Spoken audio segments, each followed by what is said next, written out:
everyone. I am Rupam Chaudhary here again in online classes of Standard 5 Science.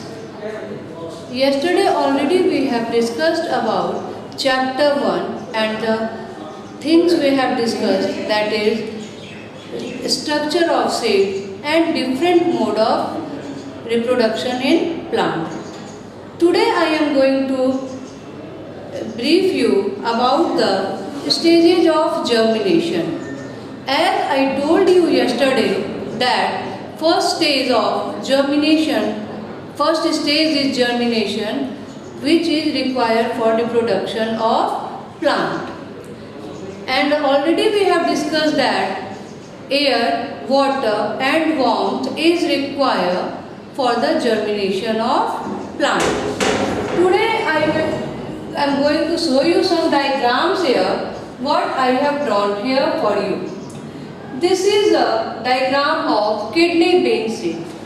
And you know that kidney bean is a diploid seed. Already it was discussed yesterday. So in this here a small structure, white colored structure is present, that is called as radicle. You can see here at this place, this white colored structure is present. This is called radicle, and this radicle grows down into the soil. And means this radicle or this is part of embryo. This embryo pushes the cotyledons and comes out and goes down into the soil and forms root. And after some times, when small roots develop, the next stage is that these cotyledons go up to the soil. You can see here, it is just going up to the soil. And when it is going up to the soil, further things develop, that is leaves. So what appears first during the process of reproduction? First structure which develops is leaf above the soil. First of all, root goes down the soil, and after that cotyledon rises up to the soil and leaves appear first. So the part which grows down the soil, that is called as hypocotyl. See here, this radicle is developing into root, and this is called as hypocotyl. But when the cotyledons rises up and leaves started appearing, after some days, the cotyledon burst up. You can see, here it is joined, here this cotyledon is burst up and leaves appears in proper way. And the upper part, this upper part is called as epicotyl, means part which remain above the ground, that is called as epicotyl, which grow into stem. And the part which remain below the soil, that is called as hypocotyl.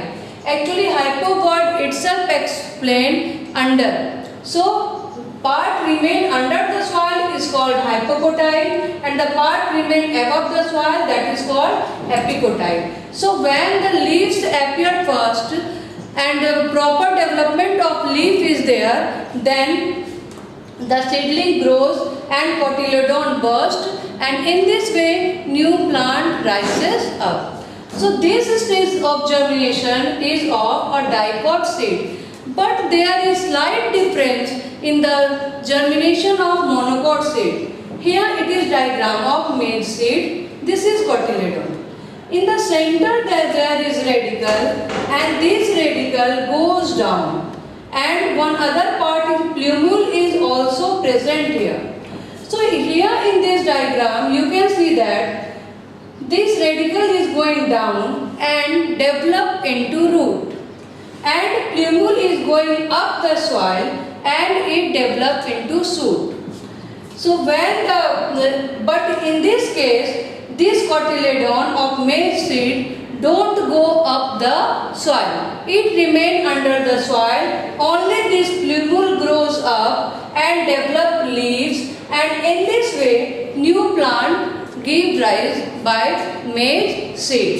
So there is slight difference between the stages of germination of monocot and dicot seed. So in monocot seed, radicle and plumule is there, but in case of dicot seed, the part is divided into hypocotyle which remain under the soil, and when cotyledon goes up, it develops into leaves, and that part is called as epicotyle. So in this way, when the leaves grow properly and small plants develop, this is called as stages of germination, or in this way the stage of germination is completed, and after that new plants develop and it grows. After getting all nutrients, it grows into new plants. So in this way stages of germination is completed. Now our next topic is dispersal of seed. So first of all, you should know that what is seed dispersal. Actually, moving away or carrying away of seeds from parent plant, means carrying away of seeds from parent plant is called as seed dispersal.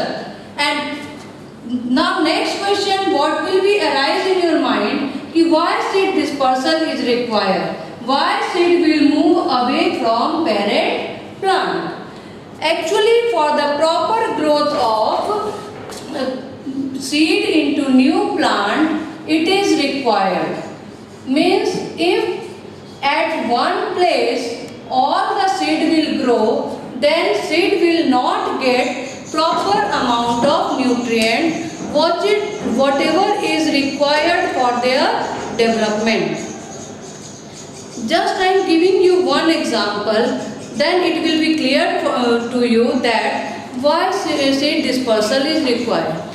Means if in one family there is only one child, and in another family there are three children. So if their parents have only one chocolate, so the family which have only one child, the whole chocolate will be given to him. But the family which are having three children, then what they will do? Actually the chocolate is only one, so they will distribute that chocolate among these three children. So those who is only one child or single child, that child will get more amount of chocolate, and rest whoever are which family is having three children, they will get less amount of chocolate. The same thing happens with the seeds also. If all seeds will be grow near the parent plant, so whatever they will require, means whatever air, water, warmth, whatever they will require, they will not get insufficient amount. So for their proper development, it is necessary that they should grow away from the parent plant, where they get sufficient amount of air, water and warmth. But how it is possible that plant seeds move away from the parent plant? So some forces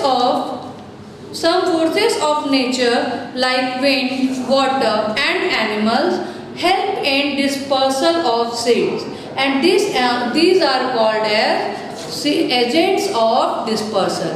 So there are four modes of dispersal: dispersal by wind, dispersal by water, dispersal by animals or including human beings, and itself plant